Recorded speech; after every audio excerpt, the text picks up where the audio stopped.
Top of the morning, everyone. My name is Tshidi, and I'm back with another video. So sorry once again that I've been quiet for a very long time. And today's topic is very, very different. I think today's topic is talking about dealing with toxic bosses as well as colleagues. How do you handle them? How do you deal with them? I've had a few people reach out to me to say in the past, to say, hey, listen, do you want to talk about toxic bosses or toxic colleagues? How do you deal with such scenarios? Because we've got young people that are starting their careers and they're trying to figure out, how to deal with some of these things. Now, it's a very controversial topic, mainly because I think sometimes you'll find that it's very subjective as to what you view as toxic compared to what other people probably just see it as somebody being tough on lack of performance. And I thought I should just deal with some of these things and actually bring it up. Please note that this is based on the research that I've done as to how best to actually address or deal with it.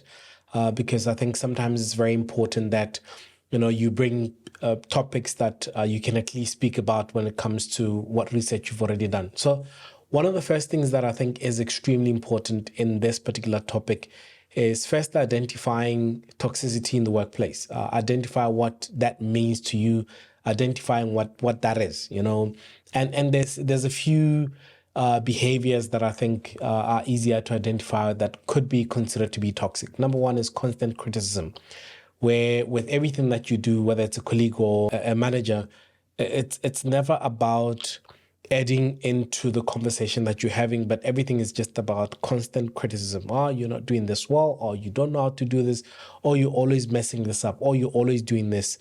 That's one of the signs of toxic behavior. And you should be able to identify. But remember that it's not necessarily just only that one point that says that's toxic behavior, and you sit with it and you're like, yep, that's definitely been identified as a toxic behavior. There are other elements that you need to look at. So it needs to be a string of indicators.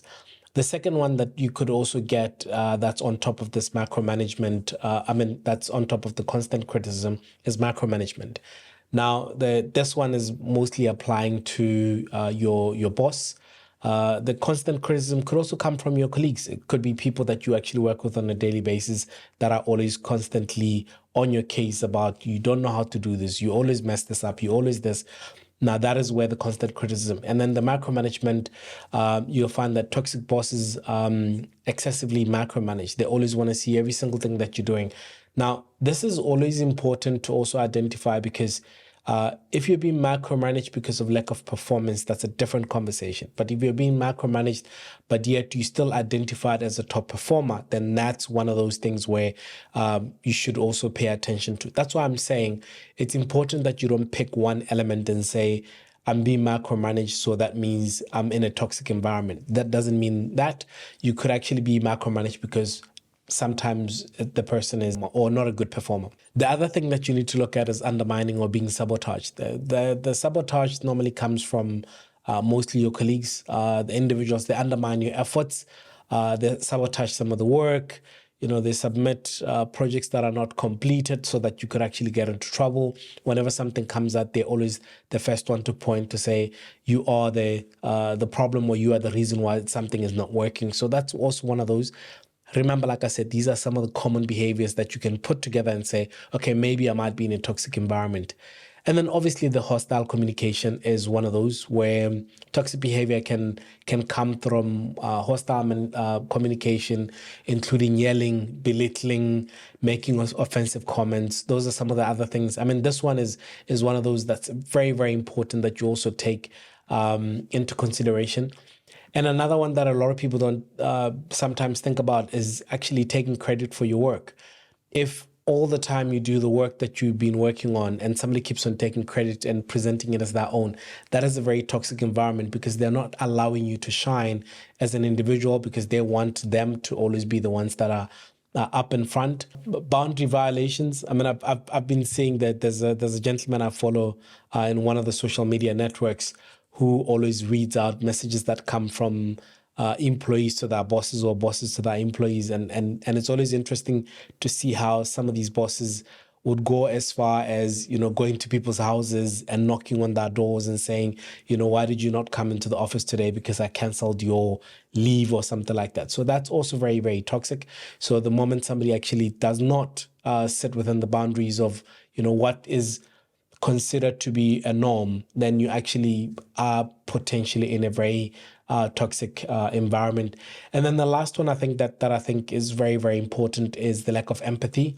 Whenever something that's not going well in your life comes up and happens, and this person seems to lack empathy and understanding as to why certain things are out of your control, that is also another sign that you actually could be potentially in a toxic environment.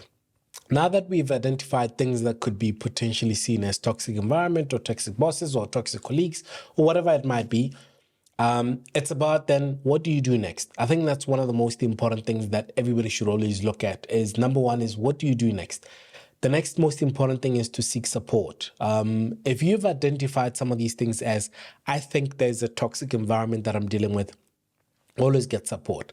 Now, why seeking support is important. There's a few reasons why you always seek support. I think the first thing is you're looking for an objective perspective. You're trying to understand if some of the things that you're seeing are actually really, really toxic, or is it just because for you and that person, you're not necessarily really getting along in that particular space. So you could either reach out to trusted colleagues, and remember, it's a trusted person, mentors who can provide an objective perspective. You can give them the whole story as to what's happened, and then hear what their views are. Because in some cases, they need to be able to be the ones that say, yes, that is a bit toxic, or that is not really a nice way of actually looking at things. And then the second most important thing is, I think we always talk about mental health. It's about emotional support. Dealing with a toxic individual or toxic environment can be really emotionally draining for a lot of people. So it's very, very important that you actually start really reaching out for support. I know there's a lot of companies have got external support that is not necessarily provided by the internal company, where it's a third-party provider where you can go for counseling, speak about what you're feeling. And also that's another way of actually trying to get objective perspective as to whether your views about that environment being toxic are really correct, or if somebody who is a professional can also say, yes, this is actually very important and this is a toxic environment. The third most important thing is actually validation. I mean, that's why you need to seek support. You seek support because you want to validate sometimes if some of these things that you're seeing are as they are or as you think they are.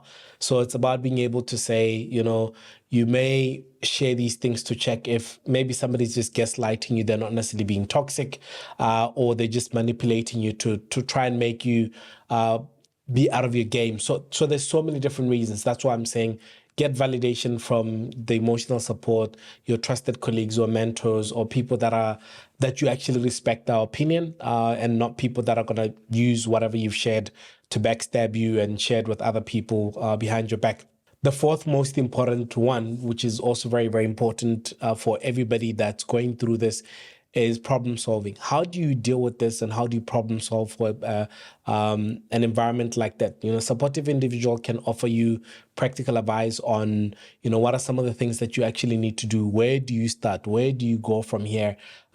Because it's very, very important that, number one, you're able to identify somebody that you can actually trust. Choose colleagues or mentors or friends who at least that they've got your vested interest at heart, because then they'll also tell you to say, listen, my friend, I think this is sometimes maybe you. I think sometimes you leave things to the last minute, and that's why maybe your boss is getting frustrated or your colleagues are getting frustrated. The other thing that I always think is it's always initiate a conversation. Reach out to your chosen support and express your need to actually discuss work-related issues. So don't just go into this thing where you're dealing with it by yourself and you're trying to find channels that you can read through and they're not necessarily helping you. Reach out for that support and be honest and specific. Because one of the issues that we always have is we're scared of being honest and specific about some of our own shortcomings because we want the person to side with us.